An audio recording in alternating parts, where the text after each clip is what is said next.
TV.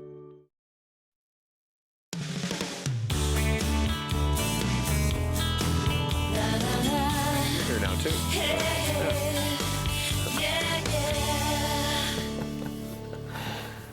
Welcome to Daytime Ottawa here on Rogers TV. I'm going to dive right into the first segment because they have so much going on. I'm talking about the 18 Hospitality Group. I'm joined by its executive chef and director of food and beverage, David Godso. Dave, welcome back. Great to have you back on the show. Thank you very much. Tons of initiatives happening at pretty much all the restaurants, Yep. right? Let's start with 18. What have you got going on in 18 right now? So this time of year is typically pretty slow. March break, we're trying to fill the restaurants a little bit. So we've got a bunch of promotions going on. 18. One of the things I'm really excited about is we're highlighting the best of maple season. So we have a maple-inspired tasting menu, and it's a little different than what you'd think. It's not just like pancakes and maple syrups. Right. It's some creative touches. The dish we're doing today is a salmon dish inspired from that menu. So we're using a couple unique ingredients there. If you dive into side door, we're doing tacos and tequila on Tuesdays. Nice. We're running a nice feature menu there that's kind of highlights the best of what we have to offer there. Our happy hour is killing it at side door, or at Clarendon, sorry. And then Social's got a bunch of weekly initiatives going on throughout the week. Okay. Most notably, Wednesdays we have Jeff Rogers in town. Great musician. He's there for some sips and sounds on Wednesdays. With apologies to all of the artists out there, I promote every artist, but Jeff Rogers, if you've never seen this guy, he's one of the most talented musicians in the country. I'm not even talking about in the city, amazing. In the country. He's involved with multiple different bands, and maybe I'm biased in a way because he did perform at my wedding reception, but he is that good. He's a real treat to go and see, right? Yeah, he's the best. Let's talk about some other things that you mentioned. This salmon, and you and I are gonna, well, you mostly are gonna nerd out about salmon on the show today, because this is salmon that you probably can't get at any other restaurant, right? Maybe there might be someone. I'm not going to take full exclusivity, but likely not. Okay. So the salmon that we're featuring in the restaurant right now comes from the New Nuth First Nations in the west coast of Vancouver Island. Okay. Very, very unique First Nations fishery. Back in 2009, there was a court ruled in the Supreme Court of BC that allowed them basically exclusive rights to fish their native territory. Okay. It's a community that has a long-standing history going back over 4,000 years of whaling and fishing, and so it's a very unique product. So it is hook and line caught. So the same way that you would go out with your buddies and uncles on a weekend to go fishing, it's the same way that that comes about, and it's probably the only fresh caught wild salmon that you can get right now in the country. That's amazing. It's a really beautiful product. These salmon come whole, and you can see literally where the hook went in. Exactly. Yeah. So That's you can see where the hook comes in, and it's a great program. One thing the government's been doing over the last number of years, as part of the reconciliation, has been buying back fishing license and fishing quotas from other areas of commercial fisheries, and then returning them to the ancestral lands of people of First Nations communities in the area. So this is kind of a result of some of those groundbreaking court cases that happened in the late 2010s. Right. The other interesting thing about this salmon is it's a very brief period of time where they actually catch it. Is that right? Yeah, the season's about 3 weeks. Wow. So they're getting them as they're coming up through Barkley Sound, up through the river system on the west coast of Vancouver Island. How did you guys find out about this? So Blair from Organic Oceans, a fishery, is a fish supplier that we work with on and off seasonality with certain fish. They're out in Victoria and in BC. So he was in town with me the other day, a couple weeks ago. We were talking about fish. I was complaining to him because at Social we've been using, I shouldn't talk down on my restaurants, but we've been using a farmed salmon, and I don't really love that. I want to try and find some wild salmon. So I was trying to spitball some ideas, and he's like, you know what? I have some really exclusive stuff coming in that would be great. Price point puts it in a position where it's probably better off on our high-end tasting menu at 18. Right. Yeah, makes sense. But we'll be working with them throughout the seasons going forward to get some really beautiful fish. We're excited. Halibut season is starting March 15th, which is tomorrow. Nice. So we'll be getting some of the first halibut of the year starting next week. We'll be featuring that at 18 and probably side door as well. And it's a great education too, right? Because people don't realize that there are specific seasons a lot, right? You go to the grocery store, well, there's salmon there all the time, right? There's halibut there all the time. But if you want the real deal and fresh and sustainable, right, which is incredibly important, you're going to prepare a little something with us today with this dish? Yes, I wasn't sure if we want to do it this segment or next segment. Well, we can start now. Let's do it. Sure, let's do it now. So on the very base here, we're starting to get into the spring season. It's been sort of unseasonably warm, which I'm not complaining. I'm liking it. Seems to be our new reality. Yeah, right? so we have a little sure. a spring pea and celery root base in the bottom. And now how we've treated this salmon is we've seasoned it and cured it lightly with a little bit of maple syrup and sugar and a little bit of salt. And then we've hit it with a little bit of maple smoke. Yeah. And then so it's just lightly cured. So we are serving it raw. We've made a nice little bacon jam with some maple syrup. So maple's kind of showing its head in a few areas. This is a little bit of yellow zucchini that we've just sort of shredded into noodles, and we've dressed with some maple vinegar that we got from Quebec. Actually, I ended up getting it from a good friend of mine, Simon, who was at the Courtyard. And then when they shut down recently, he called me and he said, listen, I've got all this maple vinegar in the back. Do you guys want it? Really? So I was like, absolutely, Simon. I'll take it off your hands. The Courtyard. Boy, oh boy, I have some great memories of that place. Yeah. It's another one of those situations where it just breaks your heart to see something that's been around so long, right? So a little bit of chilies just to add some spice to it. Nice. I'm going to be garnishing up with one of my favorite greens. My staff at 18 laugh at me because I love this stuff, but I put it on everything. Sometimes when I'm doing service, I'll joke with them and I'll start putting it on desserts. Nice. A little bit of pea shoots on desserts. And then just to add a little bit. Pea shoots? Pea shoots. So those are just like the starts of that. And then this is a little bit of toasted brioche. Just a little bit of crumb just to add some texture. That's beautiful looking. Look at this, it's a masterpiece. Look at that shot we have of that. Nice. Oh my God, that's nice gorgeous. Shot, beautiful. A little bit of molten salt for some love. And I saw my buddy Mike on here the other day. Yeah, Mike from George. Aurelius. Yeah, from Aurelius. This is some of his olive oil, so we use this exclusively at the restaurants. It is the best olive oil you can get in the city. I highly recommend it. So shocked at how different it really is. It is. You know, I've had Mike on the show a couple of times, and I just think every time he comes on, and you taste it, like just taste it on its own, and you're like, wow, this is what olive oil really should be tasting like, right?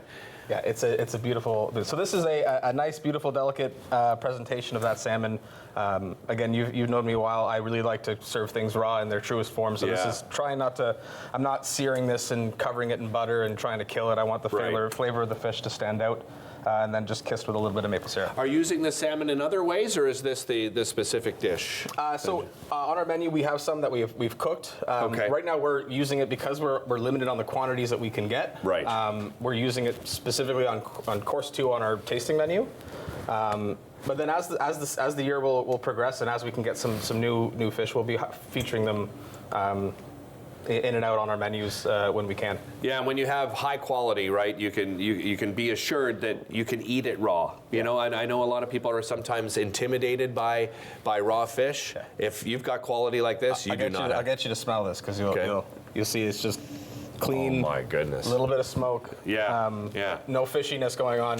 The smoked maple syrup, like how do you create that? So it's not maple syrup that's smoked. It's smoked with maple wood. Oh, okay, smoked with maple wood. I got you. We use what's called a smoking gun. So it's like a little pipe. Yeah, I know what you mean. Put a little bit of wood chips in there, burn it, and then we just sort of seal it up into a container. Nice. And captures it really well. We're going to continue talking about food, but we're going to flip it a little bit. We're going to talk about inflammation coming up next, and some of those foods you should avoid, and some of those foods you should not avoid. We'll be back with more right after this.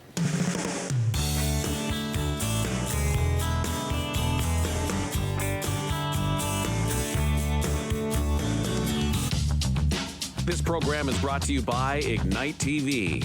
Now you're in command. Visit Rogers.com for more details.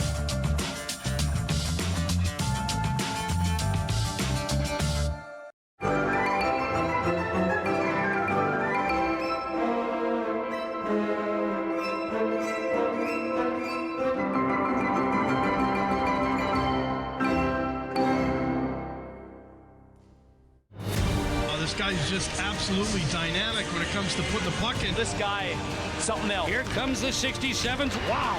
And now the Rangers are away. His acceleration's off the charts. That's a player that all eyes in the NHL are going to be on tonight. You are not going to sit there and tell me that this guy is not going to be a future NHLer. This kid is something special. The OHL playoffs are coming soon to Rogers TV.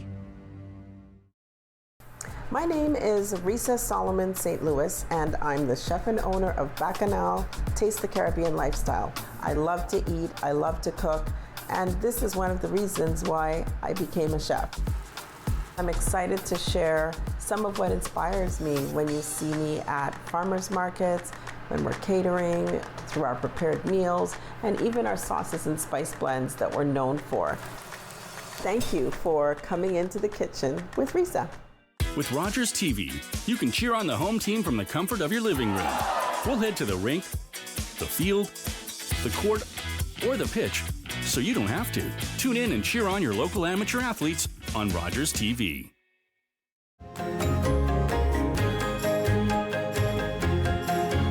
Join us for the new season of Ottawa Storytellers, right here on Rogers TV.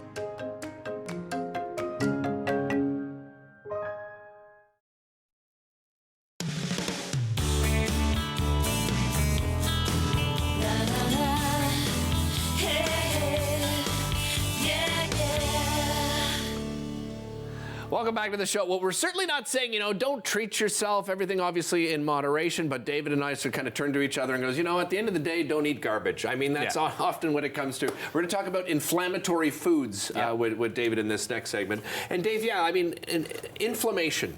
I think a lot of people probably have it, and they probably don't even realize they have it, and that's what's causing some of those aches and pains, right? 100%. I mean, I have struggles with some arthritis myself, but oftentimes if people are feeling relatively low energy, feeling like a little bit off, so to speak, even issues with mental illness, a lot of that can be boiled down to your diet and what you're eating, and excess inflammation that's going on in the body. So there's some foods that you want to avoid, and there's some foods that you want to try to embrace. And the one of the things that I found surprising about this, touching on the mental illness side of things, is that it's if you eat well and you eat clean, then you're typically that is echoed in your mindset. You're thinking clearly. You're more acute. You're more in tune with what's going on around you. As well as with like arthritis and heart disease and all those things. And you've heard, I've been on before and I've talked about this before, and a lot of this is stuff that I think everybody knows. The foods to avoid, such as high trans fat, refined sugars, refined wheats, staying away from seed oils, like we talked about in the last segment. That's right. Use olive oil. I use olive oil exclusively for all my cooking at home. Really? Like no avocado or grapeseed or anything like that? I just use olive oil. I mean, I'm sure we could use it here and there if you want to, but if you could use olive oil, I highly recommend it. No, for sure. That's one of the good fats, and I think we forget that there are good fats and there are bad fats. And I mean, you mentioned, we know what to avoid. We may know what to avoid, but we don't do a good job of avoiding it. Right? I find the biggest struggle is if you're busy day to day, it's hard to find those avenues where you can incorporate that healthy eating. It's really easy to stop at McDonald's on the way home and to stop at the grocery store, buy the quick and easy meal when you're tired at the end of the day.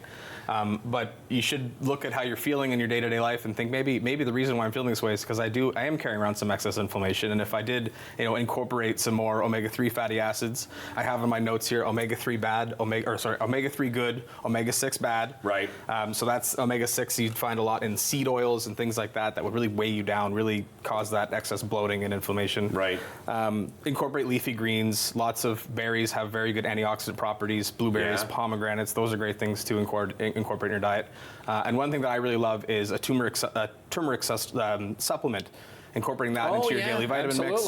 And turmeric, even itself, right? Yeah. It doesn't have a strong flavor. You can hide it in a lot of things, right? You can hide it in a lot of things, yeah. But we know where you can't hide it though is on your hands when you get it all over your hands, so your fingers start going. That is true. It's like eating cheesies. You're done for. Exactly. So I really just want to promote people taking the extra time to take a look at what their diet is and maybe look at how what their diet is affecting their mood. One of the things I joke with my wife all the time about is, I have a filter that I go through. If I'm feeling kind of grumpy, if I have a moody, first thing I ask myself is like, have I eaten yet today? Am I just hangry? Did I eat garbage this morning? What did I eat, or I didn't eat whatsoever? Exactly. For sure. So try to stick to high protein, high fat in the right fats. and then incorporate those leafy greens and those other sort of healthy antioxidant things that are low inflammatory will really change the way you feel. And Dave, you know, I think the other key is, and listen, I'm a foodie. I love watching the Food Network, and you see them creating these dishes, and you know they're using 17 ingredients, and it looks amazing and so forth. Yeah. And maybe sometimes psychologically that kind of oh, you know, I don't want to make dinner. I mean, it takes so long, or I don't want to do a lunch. Just find simple things. I mean, look at how long something like this took you to do, right? I know this is sort of an appetizer size, but I'm talking about there are a lot of things you can prepare that are really fast. Yeah, and one of the things that I always cook at home with my wife. We like to do sort of beans, greens, and proteins. That's something that we really like to focus on. So I'll get like ground turkey or even ground beef from the grocery store, and I'll try and make everything in one pan. So I'll cook my ground beef with some seasonings, and then I'll throw in some onions and shallots and garlic, and then I'll start throwing in maybe some zucchini and kale, and make kind of one big mess of and it all happens in 20 minutes in one pan. Yeah. I should write a book. I mean, I'm sure somebody's done a book called One Pan Meals. You've done your research, right? And I mean, obviously, and for good reason, right? For people that don't realize, you were diagnosed with diabetes, right? And that changed your whole mindset, right? It had to, You know, and it's. I mean, we've talked about this before on the show about habit forming and making sure that you're putting yourself in the best position to succeed. So making sure you kind of feel you make those decisions at the grocery store with what you're buying, and then finding and learning creative, quick ways to do it will eliminate that barrier to ultimately eating garbage. Right. I mean, it's easy to put some chicken fingers in the oven, but it's also just as easy to put some stuff in a pan and cook it up and throw some salt and pepper and a little bit of spices on it. And chicken fingers are going to take you 15, 20 minutes in the oven. You can do anything in 15 minutes. Well, not anything, but I think you understand what I'm saying. You mentioned you also have some arthritis. So because of change of diet, have you found that pain has gone down? Yes, to a certain extent. Yeah, I mean, you're not going to reverse it. Exactly. Right. Yeah. And that's kind of the best way to like. You don't do yourself any favors if you add to it. Arthritis is one of those illnesses similar to diabetes. It's not necessarily reversible. It's an autoimmune disease. Your body's going to do what it's going to do, and there's as my rheumatologist once told me, she's like, people will come to you with all these fluff things, but really there's a medication that will treat the disease itself. But if you eat better, if you eat more clean, you'll feel better. Yeah. If I go after I play hockey and I drink a couple beers with my buds and I wake up the next morning and I feel like crap, I know why. Right. Yeah. It's pretty self-explanatory. No medication will really change that. You mentioned Organic Oceans. Yes. You may be having something with them coming up in a little bit. I'm trying to swindle them into letting me go fishing with them. I love it. So my wife and I love fishing, and maybe I can bring her along for the ride too. But in around the end of August, looking to go out there and do some fishing with them. Yeah. And then come back and share some stories with people here in Ottawa. Bring one of their chefs in. Bring Fisherman Steve from Organic Oceans into Ottawa. Bring in some couple guest chefs and do a dinner here in Ottawa. That'd be 4 or 5 courses, showcasing all the different salmon species that we can get. That sounds incredible, Dave. Always a pleasure. Thank you so much. Really appreciate it. We'll be back with more right after this.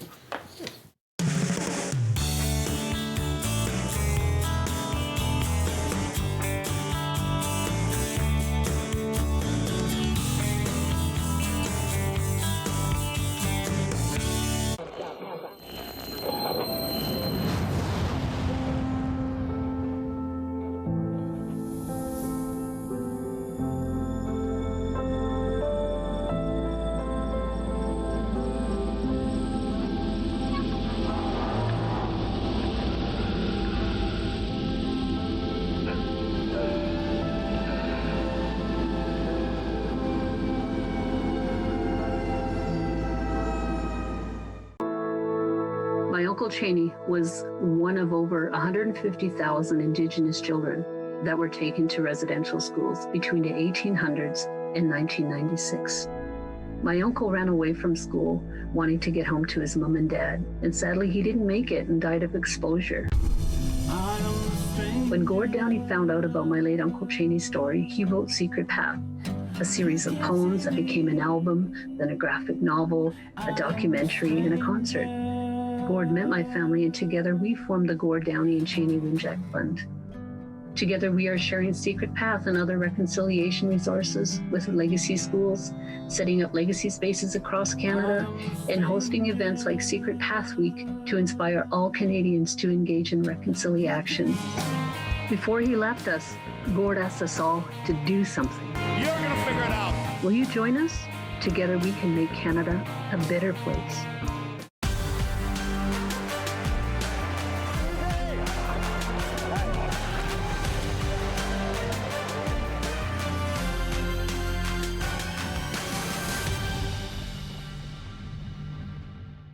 Public transit, garbage pickup, parks and recreation programs, snow removal on your street. How can you stay informed about these and other important local services?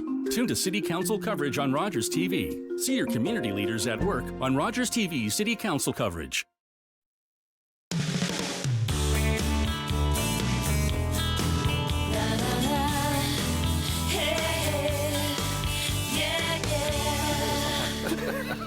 Welcome back to the show. Hey, we are back with contractor Ryan. He's taken some nice time off. He's a well-deserved time off, but he's back here on the show today. Yeah.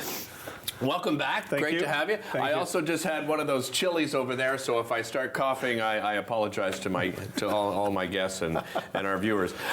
We're talking. So first of all, how are things? Things are great. Yeah, things are great. Yeah. Lots of stuff happening. We're at the home show in 2 weekends. Nice. It's going to be great. So in 2 weeks away, I should say. Yeah. Going to be exciting. Same old stuff that we're always doing. Are you doing some more presentations? We're not doing. I'm not doing any presentations this time because there's so much. It's more of a spring garden deck kind of show. I'm going to be there, but they got lots of great stuff. So I'm excited to be there. Right on. So people can still meet you there. Though, I'm still there. You're going to be there. I'm still there. Yeah, we definitely can talk. Absolutely. We're going to pick your brain today on paint, and I think for a lot of people that is, they go in, they choose a color, and they're gone. They don't necessarily know what type of paint, that's specifically what you wanted to talk about today. Exactly. I wanted to go through. This is kind of the stuff that you would buy at the big box store. Something where you're going to go on a weekend and you want to do it. So let's start at the top of the room. Okay. The ceiling. And work our way down to the baseboards, and we'll talk about all the paint. So sounds good. Obviously, for the top of the room, like for the ceiling, we're going to want to use a flat paint. Why? Okay? So we want to make sure that we don't. The shinier the paint, the more imperfections you're going to see. Okay. So especially when it comes to ceilings, where you have a window and the light's coming in and hitting that ceiling, you will see every imperfection. So we don't want to have a shiny, shiny ceiling. So we have a flat white right here. That's what we want to use, flat. Right. Now, painting with a white, it's white drywall on white mud, on white primer, it's all white. So sometimes it can be really, really hard to see where you've painted and where you haven't painted. Okay. And ceilings can be tricky. Yeah. So they actually sell another product that goes on pink and dries white. Oh, and for the do-it-yourselfer, it's absolutely amazing. They actually have mud like that too, right? They do. So what is it called? The spackle or? Spackle, yeah. Okay. Yeah. Dry Dex is what we use, but they have that product. It goes on pink. You can see exactly where you paint. That's a great idea. The problem with flat paint is sometimes if you're not doing your rolling perfectly, you can leave lines on it, right? So you've got a little more paint there, a little less paint here, be a problem for you. But this is like super do-it-yourself friendly. Right? That's a great idea. Yeah, and it goes on pink, and then you're good to go. But this flat paint isn't very durable. Okay. So you can't really wash it. Gotcha. Not that you would wash your ceilings, right? But I don't know. I have a stain on my ceiling from some kombucha that kind of went babooey. Oh yeah. Well, we're going to talk about stains. Okay. I brought a stain here. We're going to. All right. We'll talk about that after. But so flat paint is not. We wouldn't use this on a wall typically. Right. Okay. So it would be a problem. I mean, there is some type of flat paint you can use on a wall that they put stuff in it to make it durable, but 99% of the home, viewers out there are just going to be doing this. So we'll put those aside. Yep. Okay. Yep. So then we have this paint here, which is an enamel paint. Yeah. Eggshell, right? Right. So this is something that we would use in the living room. Okay, so it has a little bit of shine to it, a little bit of texture to it, and you can wash it down. Right. Okay. And you can. Change the color, do whatever you want with this. Super easy to do. The Home Depot, the box store will do it for you. Right. Easy, right? Do you prime or? So this is what I want to talk about. So this conversation, we are assuming that we're talking about a homeowner who already has paint on the wall. Right. We're just changing the color. So we wouldn't need to prime anything. Okay. Okay. But if we're doing a brand new basement, then yes, we would have to prime first. All right. But there is a situation where you would want to prime something. And we'll talk about that right now, real quick. Okay, right? So sure. we want to paint our walls. Yeah. Okay. So I had this guy come over the other day. Oh, jeez. I was wondering why you asked this. Yeah, Okay. And he signed my wall. Wow. So he's a little bit of a local celebrity. Look at this guy. See, he signed my wall. Now, if I cut it out like I do. Yeah. So, no, I'm just kidding. I made him sign this earlier. But so if we just paint over this now, this can actually bleed through. Okay. And you'll always see that signature because it's got an ink on it. Like maybe a kid has done something with a crayon or oil or something like that. Right. So we want to prep that, right? So we want to cover it up. So we have this product here. Where do you want the camera right? I don't know. Right but this is a Kiehl's product. All right. This is a primer.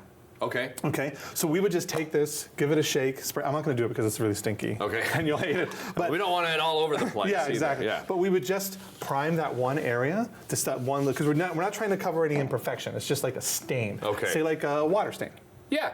Right? We'd want to do that. We'd put that on there, and then we would just continue with it. This dries super quick, and it would stop that. Okay. Right? Super fun little tip. Good to know. I'm going to take this home, though. Yeah, that could be worth pennies on eBay one day. You never know. So finally, we have our kitchens and bathrooms. Yeah. So again, we're just getting more and more of a shinier paint with more and more kind of chemicals in to make it stronger. So it's more resistant to water. Okay. Right. So we do Makes that in sense. kitchen paint. They sell that right there. So this would be a living room. This would be a kitchen and bathroom. So is this a semi-gloss? So no, it's more like I don't know what they call it. I think it's satin.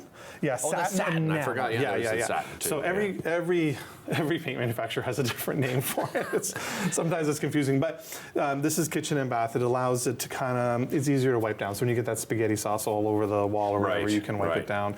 But and as you said, water resistant as well, right? Yeah, Important moisture in both of those. resistant. Moisture, maybe yes. is I a shouldn't better say way to water say it. resistant. Yeah. Good So call. that's really something that we use in our bathrooms, and it makes a difference, right? So you want to use the right type of paint for the right application, right? And then we have our baseboards. Okay. Now what am I using? Yeah. So this comes back into play. So if your baseboards and you're buying, so this is it here. This is semi-gloss. This is the semi-gloss. Yeah. Okay. Very shiny, very durable. You can rub your foot against it and wipe it off, like, if you scuff or whatever. Think of like the hallway when you come in, you kick your boots off and stuff like that, right?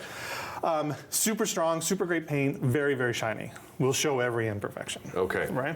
And when we're painting trim, if we're painting like MDF trim, we could just put that right on. It comes pre-primed. So that's what you're talking about, around a doorway, baseboards. Yeah, there's some right here, wainscoting right there. Exactly. Yeah, but if we're using a wood product, like a pine, we're going to want to seal that product before we paint it. Okay. Because the wood, like the knots will come through and you'll be able to see all the imperfections of the wood. And that's where this bad boy comes in again, right? Where were you when I was doing my basement at the cottage? Because that's exactly what we have pine on the walls. Yeah. And we did a whitewash. Yeah. And then the knots disc are right like through. in your face. That's right. And that's why we and would then do we that. went over them, but now what do you have? Like a little blotchy knots. Yeah. Right? Yeah. Can I fix that? With this? You could. Absolutely. Really? Just go right over. Yeah, we just did a house, same idea. We walked through with one of these. We went around to all of them. We gave them a little spray, and then the painter came and painted the house. I'm being very selfish. I apologize, everybody. But maybe you had the same problem. Thank you so much, no pal. problem. Always a pleasure. Good to see you again. Home and Garden Show in 2 weeks. Go and pay a visit and tell them you saw him here on Daytime. We'll be back right after this.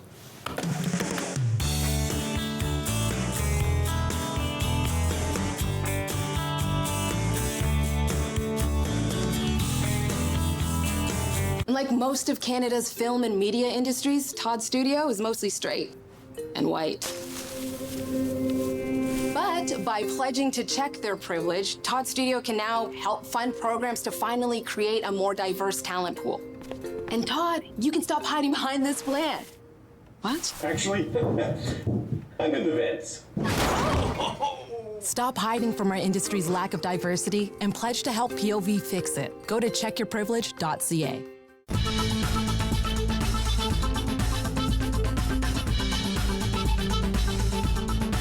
Watch Podium exclusively on Rogers TV. You're watching an interesting local show on Rogers TV and you want to know more. That's when you head to rogerstv.com. Our website provides more information about our programs, our hosts, our schedule, and about how you too can get involved with Rogers TV. Visit us online at rogerstv.com. I still remember the games. The laughter, the footsteps through the hallway. I'll never forget the challenges. Every day I come back from work, it's always like this. We're yelling in front of the kids. I'll never forget the help we needed. How far we've come.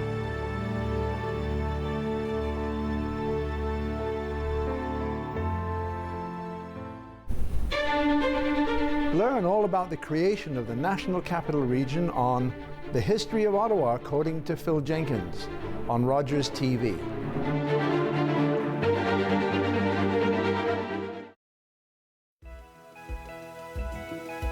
Hi, I'm Sam LaPrade. I hope you join us for an hour to give right here on Rogers TV. We're going to talk about everything that is going to inspire you about this beautiful city.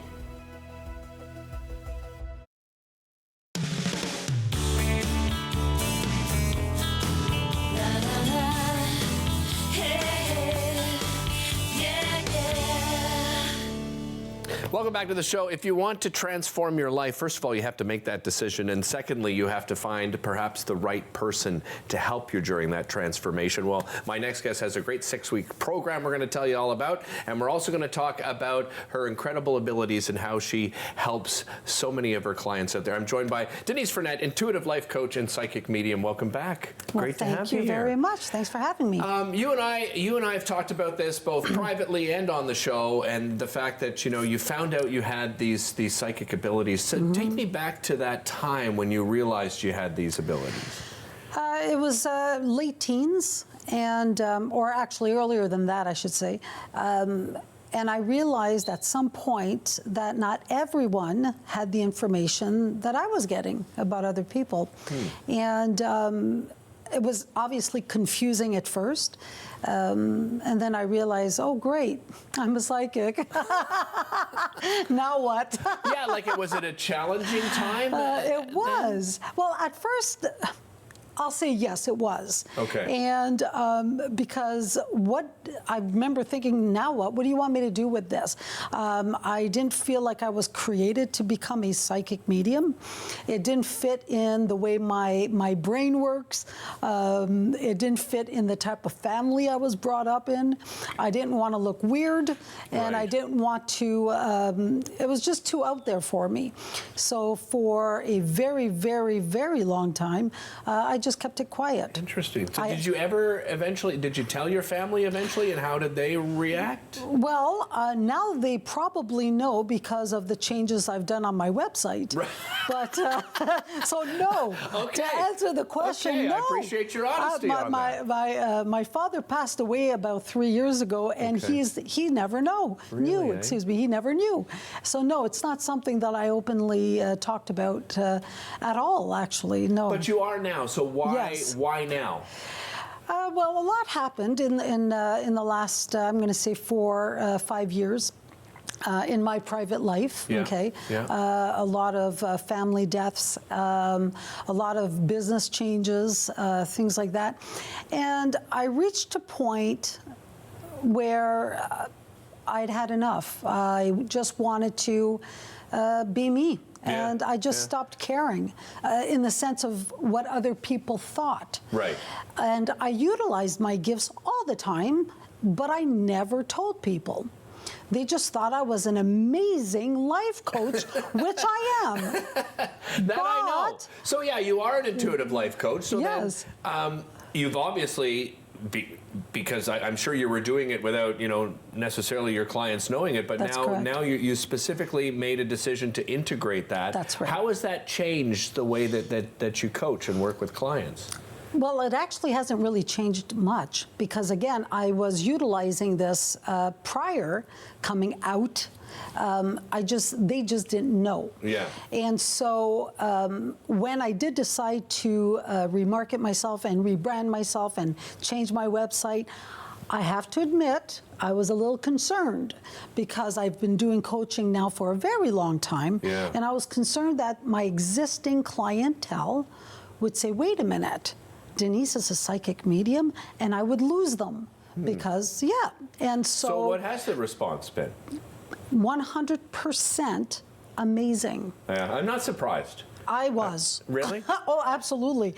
Not only did I not lose a single client, but it's the opposite that happened. I ended up getting so many more coaching clients, and I was very pleasantly surprised. That's amazing. I mentioned off the top you have a 6-week transformational program. Tell me about that program and how it helps. So I officially launched it in January. the 6-week program. I offer it quarterly, so winter, spring, summer, fall.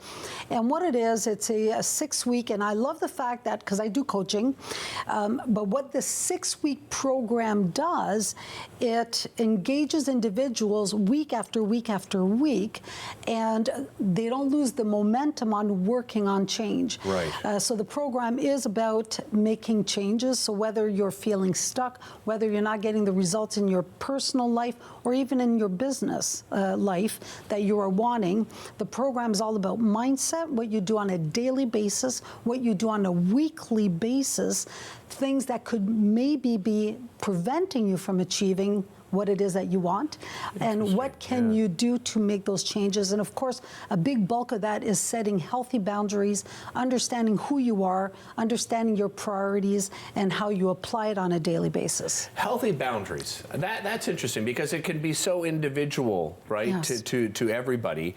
When, you know, is there something that you've sort of, even beyond that, like even challenges, is there something that you find is fairly common with a lot of the clients you work with? Yes, actually.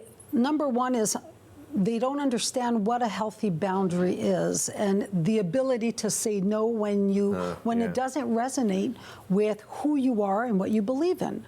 So if things don't resonate, but they feel bad, and they say yes to things, or they don't evolve in regards to the friends that they spend time with, or they spend too much time with certain family members, who knows? Yeah, no, but it's true, right? It is true. Sometimes you feel like you're locked in, right, to a relationship for the rest of your life, even if that relationship makes you feel miserable. Absolutely. And so it's the permission. It's giving yourself permission to grow and change, because we're supposed to change. We're not supposed to stay the same. Yeah. It's not normal. And so it's to allow yourself to change in a way that you like, in a way that benefits not just yourself, but the people around you. Right. And going forward from there in a way that is positive. You have the program coming up then for summer, is that right? Mid-April is the next. Mid-April, Yep, okay, it's coming out mid-April. How do they get in touch with you, Denise? My website, denisefrenette.com. The name of the program is Because You Can. And so it is on my website. It's got a full page describing everything on it. It's all on there. It's a great name, too. Because you can. You know why? Because you can.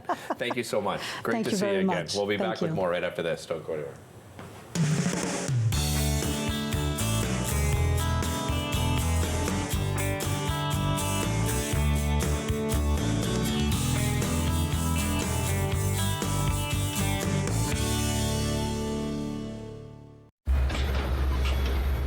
This is a brain in urgent need of mental health care. But because 3 out of every 4 Indigenous people experience racism in healthcare, she may not get the help she needs.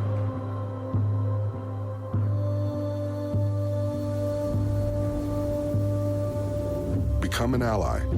Rise above racism in healthcare.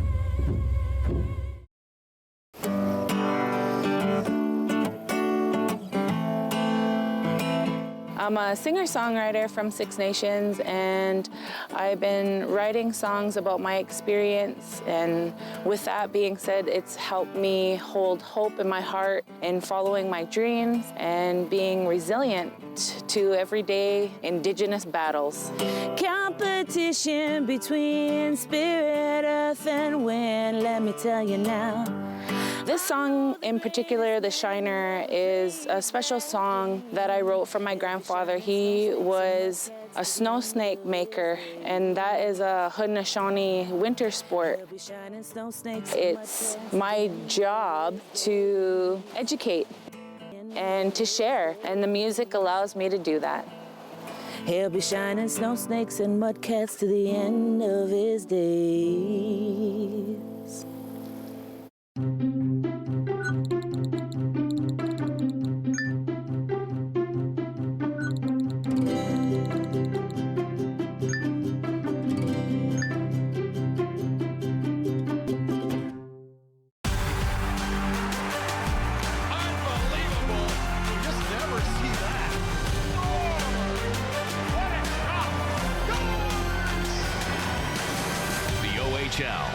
Rogers TV.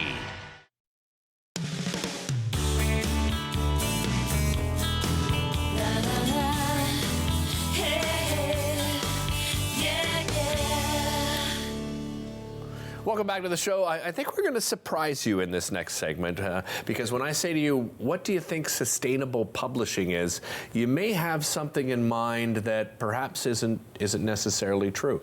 My next guest is here to talk about that and more. I'm joined by Michelle Weatherall, Editor-in-Chief at Broken Keys Publishing and Press. Welcome back. Great to have you here. Great to be here. Congratulations on your Faces Magazine award, by the way. Thank you. Appreciate that. How many now? You've won what, 4 or 5 now?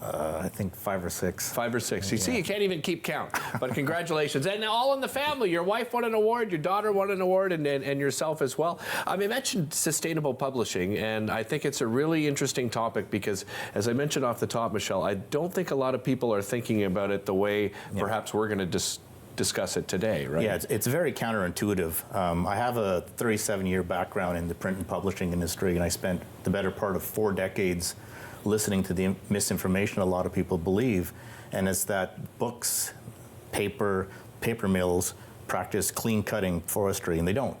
They practice sustainable forestry, which means for every 3 trees they pull out, they plant 4. And in the States, there's been a 36% increase in the forests because of the paper mills. Interesting. So when we say books literally breathe oxygen in the atmosphere, they do. And the other side of that coin is the opposite. And with the ebooks is you need a cell phone, an e-reader, a laptop to read your ebook on. And the worst thing about those is the lithium batteries. And lithium it's brutal for the environment. 95% of lithium batteries aren't recycled, they go into landfills. Right. So you look at, that there's this perception that the print book is bad for the environment and the ebook is good, but the truth is just the opposite of that. Yeah, and this conversation is going to be continuing to grow, right? With, and I know this is a totally different topic, but with the all-in on electric vehicles and so forth, I don't think enough people are doing their research to realize how lithium's mined, and as you said, where is it going afterwards? There's a huge discussion on that. But you personally have decided you're out of the ebook business now, is that right? We decided as of March, officially today, because we're live on air saying it, we will no longer be publishing ebooks. Okay. There are exceptions, like technical manuals for a person that's going up. They're not going to carry manuals. If there is a place for it, I'm not trying to demonize ebooks, but for the most part, we're not going to publish them anymore. It's going to be print editions and print-on-demand only editions. All of our children's books titles have always been print only. Okay, because we've always, we never really promoted that, but we've always believed the experience of reading a book with a child, it's interactive. It's about being with grandma and grandpa, mom and dad, or brothers or sisters. There's something about sharing that with it and the textile of it. But they're all going to be sustainable publishing as well, because they always have been for us. What about the response from the authors you work with? What has the response been like? It's early days right now. So far we've had, most are on board. We've had one, Mike Sadava, out in Vancouver, his book is Troubled Waters, and it's a ecological thriller. They create this bacteria that eats plastic in the oceans and it gets free and things go bad.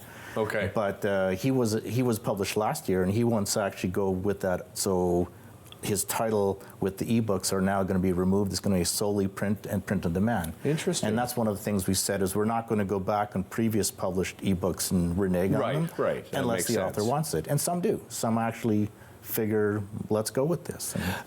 Does audiobooks fall under this category at all? It's a good. That's an interesting one, right? Yeah. I guess ultimately, to some degree, it would, in the sense that you need to listen to your audiobook through a device. Right. But it's not fair to say that, because generally you're going to be listening through your phone, and you're going to have your phone whether you're reading or not reading anyway. So it doesn't really play into that too much. Right. Or you could be listening through your car. I know a lot of people do that when they drive. Yeah, absolutely. What about bookstores? Are there any bookstores that are sort of going this route? Right now, I got to think of the proper name of the Books Better Bookstore. They're in Carleton Place. They are on board with sustainable publishing. We're going to be approaching a lot of other ones. The criteria is very simple. They need to not sell ebooks.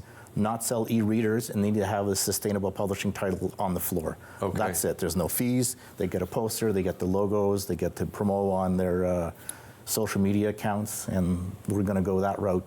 It's probably going to be limited to local bookstores just because of the nature of who sells what. Yeah, I can see that. That's understandable. I do think they're up in the rise anyway. Yeah, and you're right. And what about you're working pretty specific a lot is local. The authors that you've brought on board, there's a ton of different, like so many talented authors that can't get published. Working with you changes that in what way? Like, I'm just thinking, if an author is watching now and they've been struggling to get published, tell me about working with you. We offer, obviously we do publishing, we also do print. Right. And both. I mean, if you are going to get published through us, obviously we want to work with you getting the printing done. But in some cases, we can do exclusively print. So you could technically self-publish and we can get the printing taken care of for you, so that it's not always one or the other. You can get a bit of both worlds. We're trying to find the best fit for you, because in some cases, there's an author we have coming up that has it's a learning book. The market, I don't think we could bring much more to her market. She has her own contained market. Right. So we would provide her the printing services for that, which benefits her more so. And I've said this before, I believe there's a book in everyone. And there's a reason I think everybody should don't be afraid of it. Yeah, and it's becoming more and more difficult to work with some of those big publishers. You literally have to be a bestseller already before they even look at you anymore. And that's one of the challenges. A lot of them is their model. It works if you're a Stephen King. Yeah. But it doesn't really work for anybody else.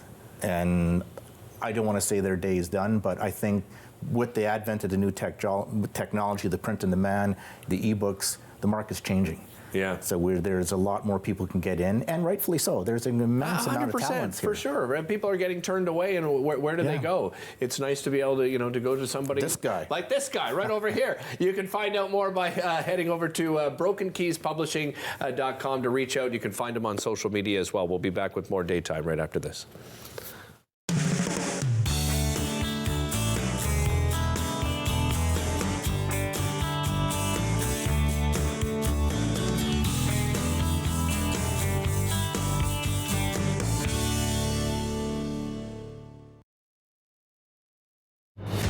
This guy's just absolutely dynamic when it comes to putting the puck in. This guy, something else. Here comes the 67s. Wow.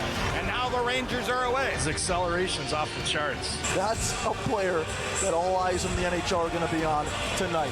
You are not going to sit there and tell me that this guy is not going to be a future NHLer.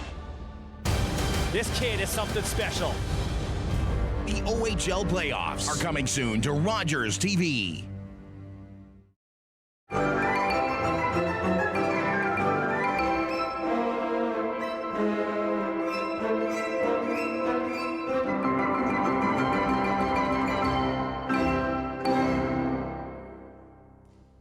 With Rogers TV, you can cheer on the home team from the comfort of your living room. We'll head to the rink, the field, the court, or the pitch, so you don't have to. Tune in and cheer on your local amateur athletes on Rogers TV. Hello, I'm Liz Dowdswell, Lieutenant Governor of Ontario. In 2008, carbon monoxide, a deadly invisible gas, killed an entire family in our province. That tragedy led to a new law requiring homes with potential CO sources to have alarms. John Gignac's family members passed away that day, and he shares his story to save others. Please make sure you have working CO alarms in your home. Protect your family today.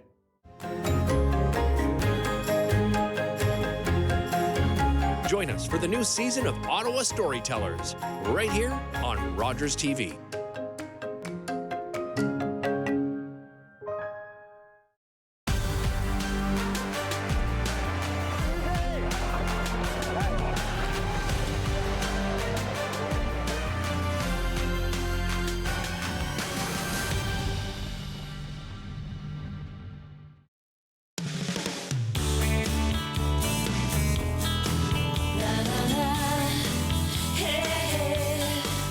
Yeah, yeah. Welcome back to the show. Well, as you know, we just celebrated International Women's Day, and just a great opportunity to recognize the incredible things that women are doing in our community and around the world. But it's just not one day. Women are doing amazing things. I posted on social media recently saying over 65% of the guests that come on this show are women, and that's because they are making an incredible difference in our community, and they're the ones reaching out more often than not. Here to tell us about some of their celebrations on International Women's Day, I'm joined by Barbara Phillips. She's the Executive Director of Manotick Place Retirement Community and Miller Seniors Apartments. Welcome. Great to have you here. Thank you for having me. Let's first of all talk about those two residents, because I think it's really unique in that you're all female managed, right? In all both of those locations. Managed, yes. Take a lot of pride in that, don't you? I do. We hired the best people for the job, and they happen to be women, and they're a strong group of women. Yes. Tell me about the homes themselves. You know, what would you say makes each of those unique from others around? So the Miller Seniors Apartments is an independent building. There's no nursing care or anything. 45 units. It's a great way to transition from home to community living, right in the heart of the village of Manotick. Across the street is the Manotick Retirement Community, where there is more care if you should need it. There's a nurse on duty 24 hours a day, 3 meals a day, and it has such a great group of people living there. Your neighbors would be wonderful. There's a lot of activities. They were at Stanley's Maple Farm yesterday. We go to the NAC. We do all sorts of things. It's always, there's something going on. It's a great place. You had an amazing event. I think it was your second annual, right? Who's That Girl? Celebrating women yourselves. Tell me about that event. Give me a recap on that. So for the second year, we did Who's That Girl on International Women's Day. And what we asked the community to do was to nominate women who have made a difference, whether they were nurses in the war, they volunteer, they were just a great friend who helped someone through a hard time. And we had so many nominations again this year, we had to cut it to 50 people. So we had 25 nominees and 25 people that nominated them come for lunch, and we celebrated 25 amazing women in the community. They run programs in the community. They help out with seniors programs. We had doctors nominated, people that raise money for cancer. We've had people that volunteer, just volunteer a little bit. Every little bit helps. So we got to meet some incredibly talented, wonderfully gifted people in our community, not just from Manotick, but from Ottawa. But they came out to Manotick, and we had a lunch that our chef put on, and it was spectacular. And we had all the props from Barbie, because Barbie's a big theme this year. I saw some of the pictures. They were great. So we had a Barbie box and compacts, and we had a wonderful lunch. And it was also a great time for us to announce some new initiatives that we wanted to do promoting women. International Women's Day this year was about inspiration and inclusion. So that's what we wanted to do. Yeah, and we should give a little shout out. You and I were just talking to the break, our friend Catherine Landry, and what a powerhouse she has been, right? Oh, my goodness. She had her event on International Women's Day as well, right? The Power Lunch, and that was pretty special in itself. That was the Power Lunch. We sponsored a table. We couldn't go this year because we were hosting our event. Yeah. And she was the one that came up with Who's That Girl a couple of years ago and planted the seed and then helped us bring it fruition. So yeah, she is just a amazing. powerhouse. You mentioned you launched your own thing, and that is called the Gold Godmothers Project. Tell me a little bit about that initiative. The Golden Godmothers. So Golden Godmothers. I'm sorry. Thank you. What we realized is we are so incredibly fortunate, and again, International Women's Day was inclusion and inspiration. So there are people that need some inspiration around here. There are people that need to be included. We have a number of people that work with us and live with us and volunteer with us that want to give back. So we thought we would work with the Cornerstone Women's Housing Project and the St. Joe's Supper Table to help do something with them, whether it's using some of our buying power to buy toothbrushes or feminine hygiene products, or to volunteer and work out at the St. Joe's Supper Table. So we launched it on International Women's Day, that this is something we're going to do. We brought it up at both our residential homes at the town hall meeting. They want to be involved.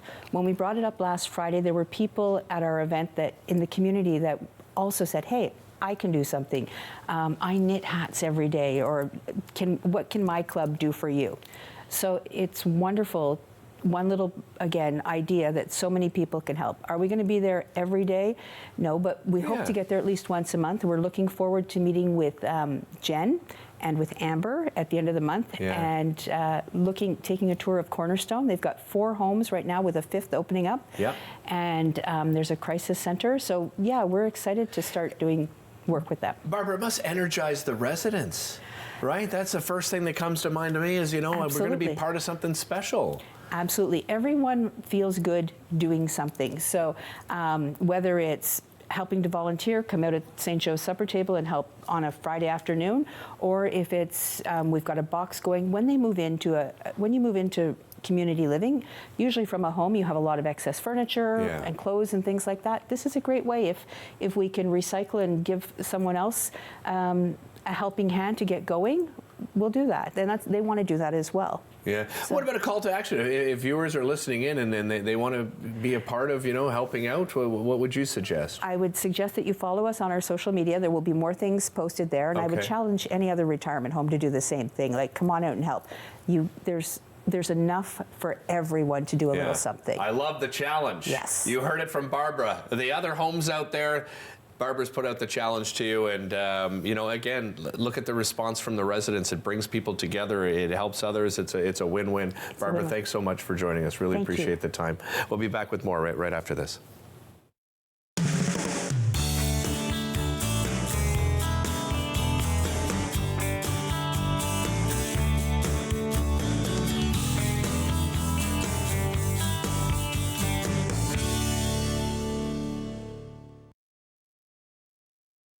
Public transit, garbage pickup, parks and recreation programs, snow removal on your street. How can you stay informed about these and other important local services? Tune to City Council coverage on Rogers TV. See your community leaders at work on Rogers TV City Council coverage.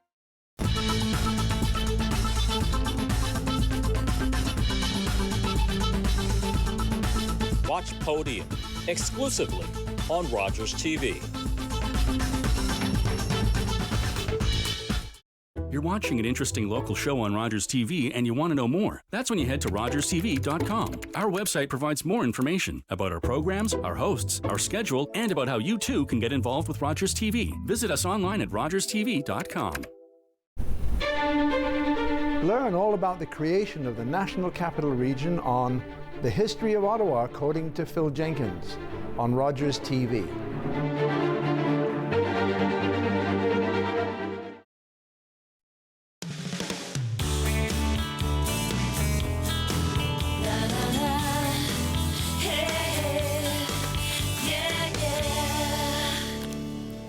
Hey, welcome back to the show. Not really any specific events to discuss from today's show to wrap things up today, but just a quick reminder, David Godso from the 18 Hospitality Group is on the show.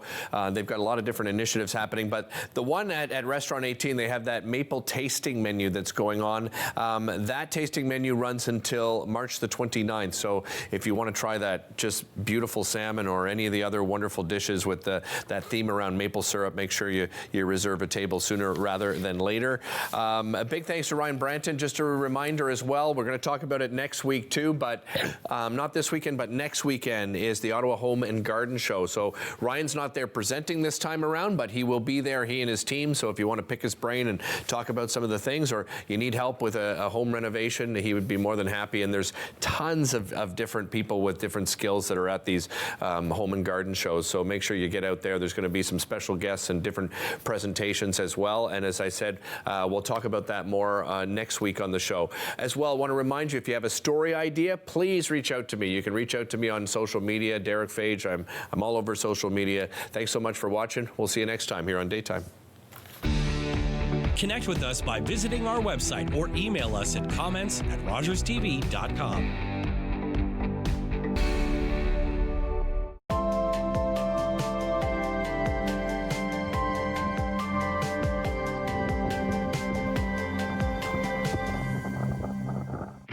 Welcome to Secondary Dwelling from Hell. I am really excited today because we have Jason from Aubrey Mechanical who's going to take us through the fire stop in the ductwork, something that was missed by the other contractor and never should have been left the way it was. All of this needs to come down, but this is very expensive. We're going to prep to drywall the ceiling. We have Sonopan here, which is a soundproofing product. I promise you're going to learn something. This is going to be fun. Some of Canada's most interesting and accomplished people share their lives, careers, insights, and stories each week on